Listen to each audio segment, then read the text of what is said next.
Maybe a floating kidney. The other bruises, lacerations, and burns would heal all right if they got the chance. Only they wouldn't. He wondered vaguely how security had gotten onto his track. Berg's precautions had been very thorough. So thorough, apparently, that Harris could find no trace of what had really happened that summer, and was going only on suspicion.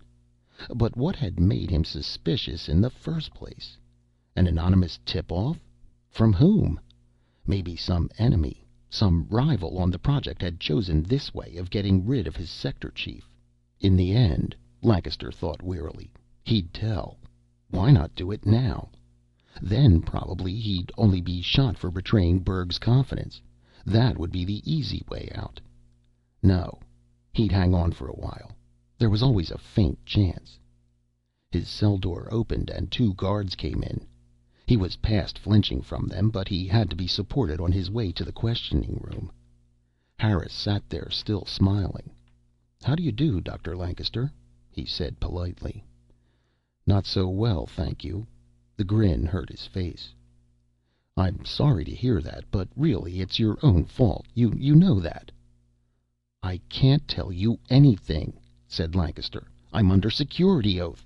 I can't speak to this to anyone below the President." Harris looked annoyed. "Don't you think the President has better things to do than come running to every enemy of the state that yaps after him?" "There's been some mistake, I tell you," pleaded Lancaster. "I'll say there has. And you're the one that's made it. Go ahead, boys." Harris picked up a magazine and started reading.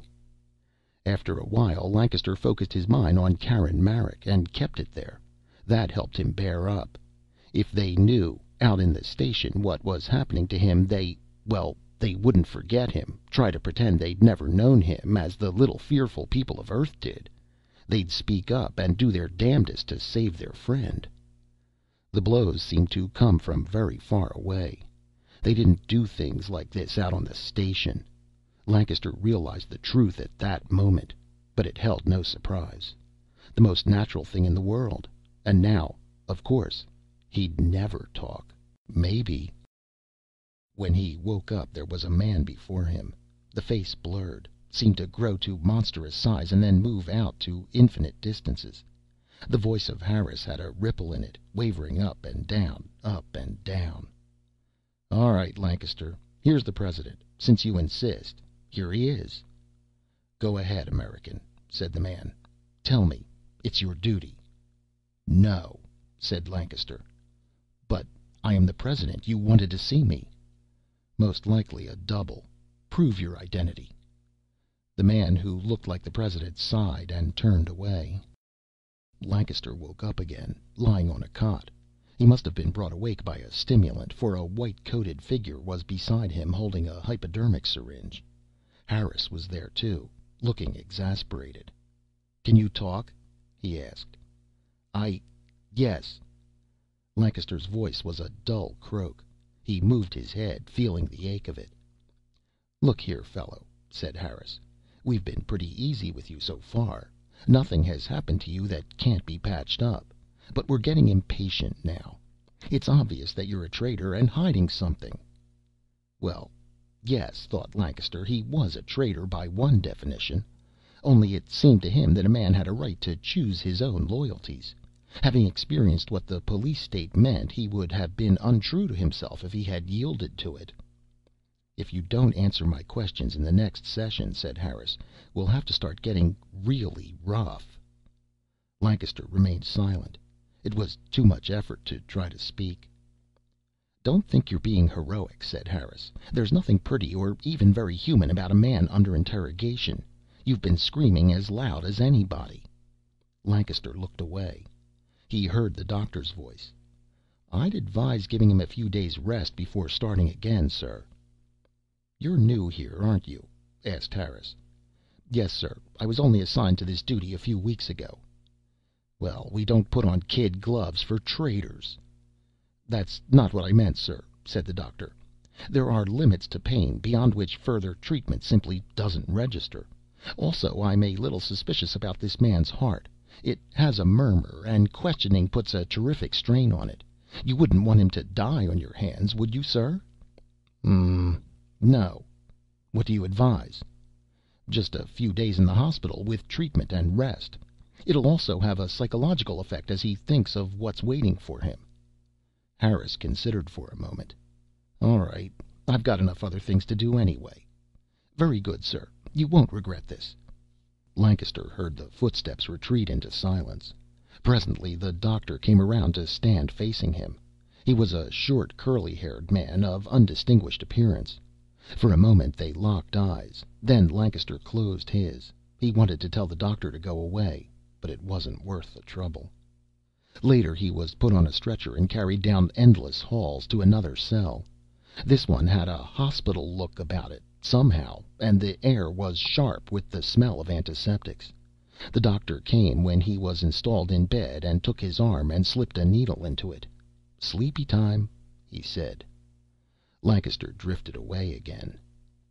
When he woke up he felt darkness and movement. He looked around, wondering if he had gone blind, and the breath moaned out between his bruised lips. A hand was laid on his shoulder and a voice spoke out of the black. "It's okay, fella. Take it easy. There'll be no more questions." It was the doctor's voice, and the doctor looked nothing at all like Charon, but still Lancaster wondered if he weren't being ferried over the river of death. There was a thrumming all about him, and he heard a low keening of wind. "Where are we going?" he mumbled. "Away. You're in a strato-rocket now. Just take it easy." Lancaster fell asleep after a while. Beyond that there was a drugged, confused period where he was only dimly aware of moving and trying to talk. Shadows floated across his vision, shadows telling him something he couldn't quite grasp. He followed obediently enough. Full clarity came eventually, and he was lying in a bunk looking up at a metal ceiling. The shivering pulse of rockets trembled in his body. A spaceship? A spaceship! He sat up, heart thudding and looking wildly around. "Hey!" he cried. The remembered figure of Berg came through the door. "Hello, Alan," he said. "How are you feeling?" You..." Lancaster sank weakly back to his pillow. He grew aware that he was thoroughly bandaged, splinted, and braced, and that there was no more pain. Not much, anyway. "I feel fine," he said. "Good, good. The doc says you'll be okay." Berg sat down on the edge of the bunk. "I can't stay here long, but the hell with it. We'll be at the station soon. You deserve to know some things, such as that you've been rescued." "Well, that's obvious," said Lancaster. "By us. The rebels. The underground. Subversive characters." "That's obvious, too. And thanks." The word was so ridiculously inadequate that Lancaster had to laugh. "I suppose you've guessed most of it already," said Berg. "We needed a scientist of your caliber for our project. One thing we're desperately short of is technical personnel, since the only real education in such lines is to be had on Earth, and most graduates find comfortable berths in the existing society. Like you, for instance. So we played a trick on you. We used part of our organization. Yes, we have a big one, and it's pretty smart and powerful, too, to convince you this was a government job of top secrecy. More damn things can be done in the name of security." Berg clicked his tongue. "Everybody you saw at the station was more or less play acting, of course. The whole thing was set up to fool you. We might not have gotten away with it if we'd used some other person, more shrewd about such things, but we'd studied you and knew you for an amiable, unsuspicious guy, too wrapped up in your own work to go witch-smelling." "I guessed that much," admitted Lancaster, "after I'd been in the cells for a while. Your way of living and thinking was so different from anything like—" "Yeah, I'm sorry as hell about that, Alan. We thought you could just return to ordinary life, but somehow, through one of those accidents or malices inevitable in a state where every man spies on his neighbor, you were hauled in. We knew of it at once. Yes, we've even infiltrated the secret police, and decided to do something about it. Quite apart from the danger of your betraying what you knew. We could have eliminated that by quietly murdering you.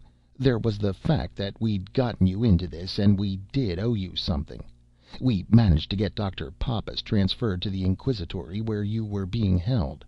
He drugged you, producing a remarkably corpse-like figure, and smuggled you out as simply another one who'd